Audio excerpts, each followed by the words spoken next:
Estão te enganando. O que você está vendo agora, nesse exato instante, já aconteceu. Não é filosofia complicada e nem porque eu errei várias vezes.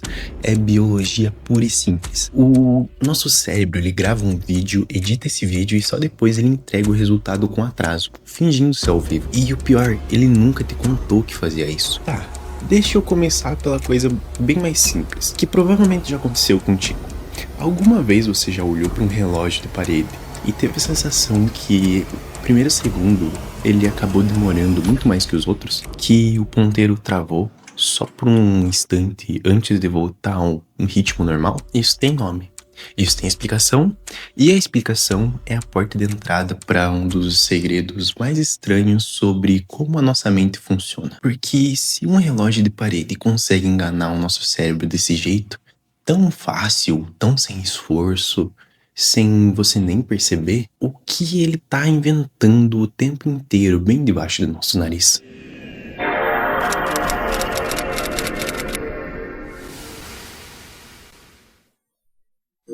A gente cresce acreditando numa ideia simples. A ideia é que nossos olhos são tipo uma câmera, que os nossos ouvidos são tipo um microfone e que o nosso cérebro recebe o sinal. Ele seria tipo uma tela passando o que acontece lá fora, em tempo real e sem atrasos, sem edição nenhuma. Você estaria vendo o mundo exatamente como ele é, no instante exato em que ele é. Mas essa ideia parece óbvia, ela parece até uma coisa garantida na nossa vida.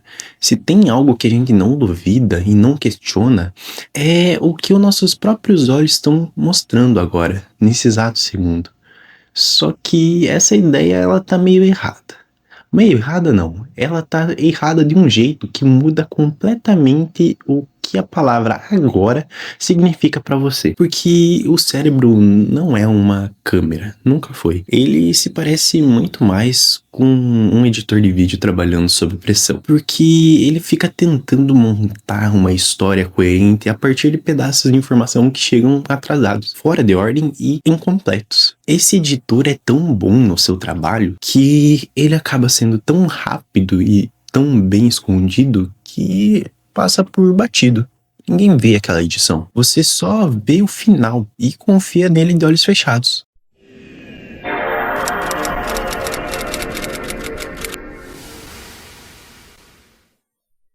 Primeiro, a velocidade. A luz, ela entra no nosso olho e bate lá na retina, lá no fundo, quase de forma instantânea. Mas o que acontece depois não é instantâneo. A retina, ela precisa transformar aquela luz em uma simples descarga elétrica, através de uma reação química que gasta um tempinho para acontecer. Depois, esse sinal, ele precisa viajar por um nervo até a parte de trás do seu cérebro, onde a visão de fato é processada. E os nervos não são como fibra ótica, eles têm um limite de velocidade. E esse limite é bem mais lento do que a velocidade da luz. O resultado é um atraso real, físico e mensurável, entre o instante em que a luz bate no seu olho e o instante em que você consegue fazer com que seu cérebro finalmente termine de montar as imagens que você vê. É um atraso pequeno, estamos falando de frações de segundos, mas ele existe e é o início do nosso problema, porque sentidos diferentes demoram tempos diferentes para serem processados. O som, por exemplo, costuma ser processado mais rápido que a imagem. Então, quando alguém bate palma na sua frente, o cérebro percebe o som antes da imagem, ligeiramente em momentos diferentes. Só que você não sente essa diferença, você vê a palma e escuta o barulho como se fosse uma coisa só, no mesmo instante exato. E aí você me pergunta, como isso pode ser possível se os sinais chegam juntos no cérebro? A resposta é estranha, mas é fascinante. O cérebro, ele espera. Ele segura a informação que chegou mais rápido por um instante. Só o suficiente para emparelhar a informação com a mais lenta.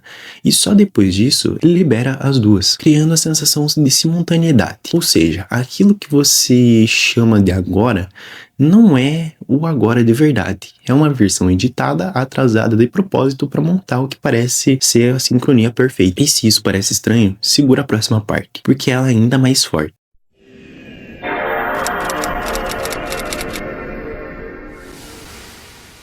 Nos anos 1970, cientistas fizeram uma pesquisa simples. Eles mostraram para um grupo de voluntários dois pontinhos de luz, um do lado do outro. bem rápido, em posições diferentes numa tela. Um ponto vermelho aparecia, sumia e um ponto verde aparecia logo depois. Um pouco mais pro lado do que o vermelho estava. O que essas pessoas relataram foi que elas não viram dois pontos separados. Foi só um se movendo suavemente de um lado para o outro e mudando de cor bem no meio do trajeto. Só que isso não faz sentido nenhum. Se você parar para pensar, para alguém ver um ponto mudando de cor no meio do caminho, o cérebro precisa saber, antes de acontecer, que o segundo ponto ia ser verde. E a gente sabe que isso fisicamente é impossível. A informação sobre a cor verde só existe depois que o segundo ponto aparece de verdade. Então, como o cérebro consegue desenhar a transição de uma cor bem no meio do trajeto, usando uma informação que ele nem tinha recebido ainda? A resposta que os cientistas chegaram foi tão perturbadora quanto a pergunta. O cérebro espera os dois eventos acontecerem, recebe as duas informações completas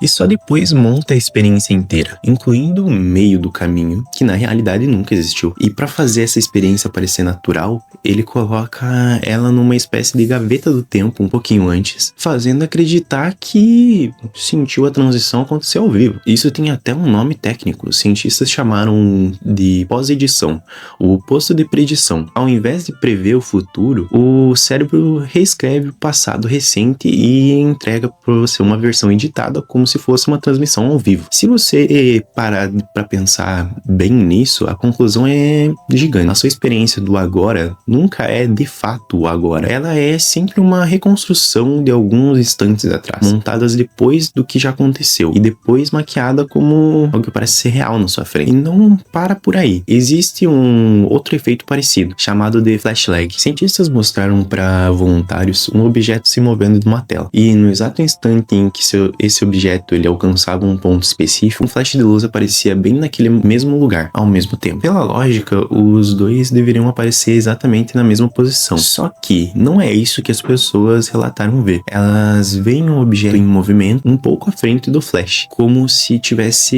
escapado do flash antes dele acontecer. Uma das explicações mais razoáveis que os cientistas chegaram é que, como seu cérebro demora um tempinho para processar as imagens, ele tenta jogar um pouquinho mais para frente o que está acontecendo. Então, antes da imagem ser processada, ao invés de mostrar onde ele está nesse instante exato em que a luz bateu no seu olho, um tipo de previsão feita para cada fração de segundos o tempo inteiro, sem você pedir, sem você perceber. Repara como isso é interessante. Pro flash, que é um evento único e imprevisível, o cérebro não tenta prever nada, ele mostra ele com atraso, do jeito que realmente aconteceu. Mas pro objeto que está em movimento, que segue um padrão e o seu cérebro consegue fazer uma aposta, ele prevê, ele projeta um pouquinho mais à frente. Duas coisas acontecendo ao mesmo tempo, no mesmo mundo, tratadas de forma completamente diferentes dentro da sua cabeça, sem que você tenha o menor controle sobre isso, ou sequer perceba que isso está acontecendo. Voltando pro relógio lá do início, agora faz um pouco de sentido, né? Toda vez que você olha, o relógio ele tende a pular rapidinho de um ponto pro outro. O seu cérebro, por um instante bem curto, quase apaga a sua visão. Ele faz isso porque, se não apagasse, ficaria tipo um borrão no meio da sua visão. É como se tivesse tirado uma foto tremida toda vez que você move os olhos. E isso aconteceria centenas de vezes por minuto. Seria insuportável de assistir. Então o cérebro simplesmente corta esses pedacinhos de borrão fora da experiência, mas ele deixa um vazio no lugar. Ele pega a imagem nova, aquela que você tá vendo depois de um movimento de olho, e estica ela no tempo, preenchendo o espaço que deveria estar em branco. E por isso que quando você olha de repente pro relógio, aquele primeiro segundo que ele parece durar mais, o seu cérebro ele pega a imagem do relógio, pega um pedaço que na real você já passou com a visão praticamente apagada, e no meio do movimento dos olhos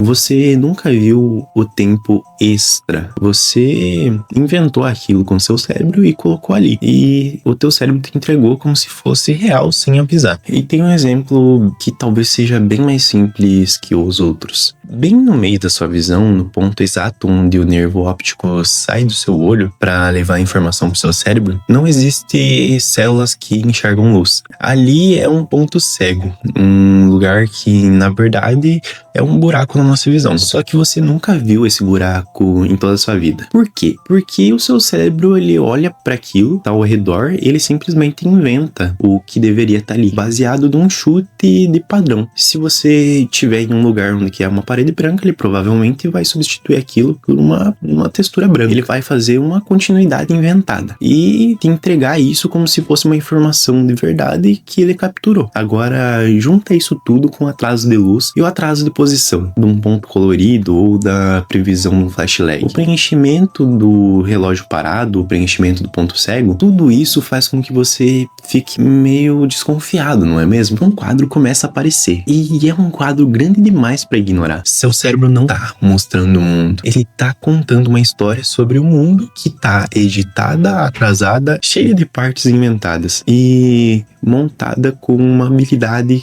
que você nunca sente as costuras. E tem uma pergunta que fica ainda mais incômoda. Se o cérebro consegue inventar cor, textura e tempo sem que você perceba, será que ele também consegue inventar a sensação de estar decidindo alguma coisa?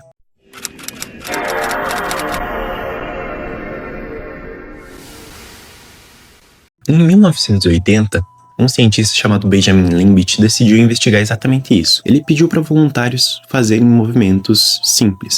Tipo mexer de dedo, sem tempo estimado, só na hora que eles quisessem. Enquanto isso, ele usava um aparelho de medir atividade elétrica no cérebro dessas pessoas. O que aconteceu foi estranho. A atividade cerebral ligada aquele movimento começava antes, às vezes bem antes das pessoas decidirem mexer. Em outras palavras, o cérebro parecia já estar no caminho de fazer o movimento antes da sensação consciente de eu escolhi agora, sequer aparecer. Esse resultado abriu uma pergunta enorme, que cientistas e filósofos discutem até hoje, sem nem fechar uma resposta. Será que a sensação de estar decidindo também é uma reconstrução? Será que o cérebro ele segue o caminho primeiro e só depois ele monta a sensação de escolha, colocando ela um pouquinho antes do tempo? Pra gente achar que a gente tá fazendo a nossa própria escolha por conta real, não dá pra afirmar com certeza absoluta e vários cientistas hoje questionam detalhes do experimento que realmente prova isso. Mas o simples fato de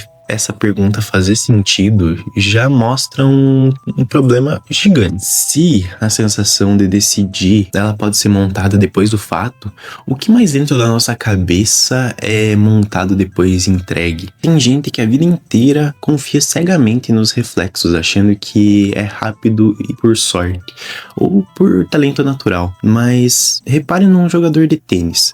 Ele basicamente vai ter que bater com a raquete uma bolinha que está vindo a 200 km por hora. Isso faz com que, basicamente, ele tenha que ir na sorte. Ou melhor, ele tem que ir nos reflexos. E a bola vai passar numa velocidade que ele vai ter que prever a trajetória. Algo que nosso cérebro faz bem. Então, ao invés de ele recapturar cada imagem daquela bola, ele vai prever aquilo, por causa das milhares de treinos que ele já fez, e vai bater conforme a estimativa onde a bola vai estar naquele momento. Quando isso funciona, a gente chama aquilo de instinto ou de dom natural, mas na prática o mesmo mecanismo que faz você sentir o relógio travar por um segundo. Previsão disfarçada de percepção direta. Aqui é onde tudo se junta. Existe hoje uma forma de entender o cérebro que vem ganhando força entre os neurocientistas. E ela muda completamente a pergunta que a gente deveria estar fazendo ao invés de perguntar por que os nossos olhos estão vendo isso ou o que nossos olhos estão vendo, que seria a pergunta de o que o cérebro está apostando que existe lá fora agora mesmo. Porque é isso que ele faz o tempo inteiro. Ele está à espera de informações e nessa espera ele acaba colocando informações novas que ele inventou. Ao invés de nosso cérebro ter todas as coisas que acontecem no agora, de fato, ele faz previsões constantes de como o mundo deveria ser se baseando no que ele já viveu antes. Ele usa as coisas que chegaram aos nossos olhos, nossos ouvidos e nossa pele para corrigir esse modelo que ele já criou e que era falho. Ou seja, você não tá vendo o mundo, você tá vendo a melhor aposta do seu cérebro sobre como o mundo deveria ser, ajustada em milissegundos depois que uma informação chega, mas apresentada como se fosse instantâneo, ao vivo, sem atraso nenhum para você. E o motivo de você nunca ter percebido isso nenhuma vez em toda a sua vida é simples. O cérebro ele tem interesse nenhum em te mostrar como ele faz esse processo. Ele só te entrega o resultado final. Do mesmo jeito que você não vê os cálculos acontecendo dentro da calculadora, você só vê o número final, o seu cérebro apaga o rascunho inteiro. Ele te entrega apenas a versão limpa e editada, pronta para ser vivida. Lembra do relógio lá do começo? Aquele primeiro segundo que parecia durar mais? Isso não foi um erro raro, é um probleminha ocasional que acontece no nosso cérebro. Foi uma demonstração ao vivo, bem na sua frente, de como a nossa realidade inteira, o tempo todo, sem exceção nenhuma, ela é moldada pelas nossas previsões. Cada segundo que você vive é montado pouquinho depois de acontecer de verdade e entregue para você com uma etiqueta falsa de ao vivo. E isso não é motivo para pânico. Pelo contrário, pensa como seria simular o tempo inteiro um mundo inteiro cheio de luz, movimento, textura, temperatura e ainda por cima você criar a sensação de tudo isso acontecendo sem falha nenhuma agora, sem você perceber nenhuma das costuras. E é impressionante que existe uma natureza inteira que roda na nossa cabeça de graça, sem manual de instrução, desde antes de a gente aprender a primeira palavra. A ilusão não é um defeito do sistema. Ela é o sistema funcionando exatamente como deveria funcionar. O cérebro não está tentando te enganar por maldade. Ele está fazendo com que o material que os seus neurônios, com limite de capacidade, sinais atrasados, captam para formar uma informação completa. Ele pega essa informação incompleta que chega até o nosso cérebro e ele faz a melhor construção possível de uma realidade que, fisicamente falando, é impossível de mostrar em tempo real, perfeitamente, sem edição nenhuma. Então, da próxima vez que você olhar para um relógio ou bater palma, ou simplesmente olhar para o mundo ao seu redor e sentir que está tudo ali sólido, presente e imediato, lembra que aquilo é uma obra de edição que termina a poucos milissegundos, que é entregue dentro do seu cérebro com uma etiqueta de ao vivo colada em cima. E talvez a pergunta mais interessante não seja o que o cérebro faz, mas sim quantas outras coisas na nossa vida você tem certeza absoluta que são reais, só porque o seu cérebro faz um bom trabalho te convencendo disso. Se isso mexeu com você, o próximo vídeo vai te entregar bastante, que também é uma armadilha do nosso cérebro e algo que deixa a gente com medo. Veja os vídeos sobre os backgrounds.